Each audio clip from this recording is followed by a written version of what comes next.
കൂട്ടുകാരൻ ഇന്നലെ IPL കളിയുണ്ടാ ഗംഭീര കളിയായിരുന്നു. കാണാത്തവർക്ക് വൻ നഷ്ടമാണ്.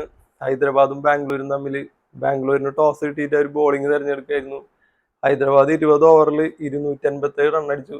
IPL തന്നെ ടോപ്പ് സ്കോർ ഇപ്പൊ അതാണ്. ഹൈദരാബാദിൽ പറയേണ്ടത് ഹെഡിന്റെ തുടക്കമാണ്. ഹെഡ് ഇന്നലെ സെഞ്ചുറി ഒക്കെ അടിച്ചു. വന്ന ആരും മോശമാക്കിയില്ല, എല്ലാവരും നന്നായി കളിച്ചു. ബാംഗ്ലൂർ പക്ഷെ പൊരുതി തോറ്റു എന്ന് പറയണം. തുടക്കം തന്നെ നല്ല രീതിയിൽ കളിച്ചു. പിന്നെ ഒരു 3-4 വിക്കറ്റ് പോയി. പിന്നെ ദിനേശ് കാർത്തിക് വന്നിട്ട് പിന്നെ നമുക്ക് ബാംഗ്ലൂർ ജയിക്കുന്നുള്ള ഒരു പ്രതീതി ഉണ്ടാക്കി. നല്ല കളിയായിരുന്നു. അവർ 262 റൺ എടുത്തു. 25 റണ്ണിന്റെ ജയമാണ് ഹൈദരാബാദിന്. ഇതോടുകൂടി പോയിന്റ് ടേബിളിൽ ഹൈദരാബാദ് 4ാം സ്ഥാനത്തിന്. അവർ കളിച്ച 6 കളിയിൽ 4 കളി ജയിച്ചു, 2 കളി തോറ്റിട്ടുള്ളൂ. പക്ഷേ RCBയുടെ അവസ്ഥ അതല്ല. അവർ 10ാം സ്ഥാനത്തിന്.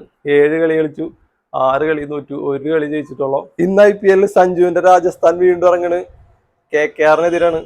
1ഉം 2ഉം സ്ഥാനത്തേക്കുന്ന ടീമാണ്. രാജസ്ഥാൻ 6 കളി കളിച്ചു, അതിൽ 5 കളിയും ജയിച്ചു, 1 കളി തോറ്റിട്ടുള്ളൂ. KKR 5 കളി കളിച്ചു, അതിൽ 4 കളിയും ജയിച്ചു, 1 കളി തോറ്റിട്ടുള്ളൂ.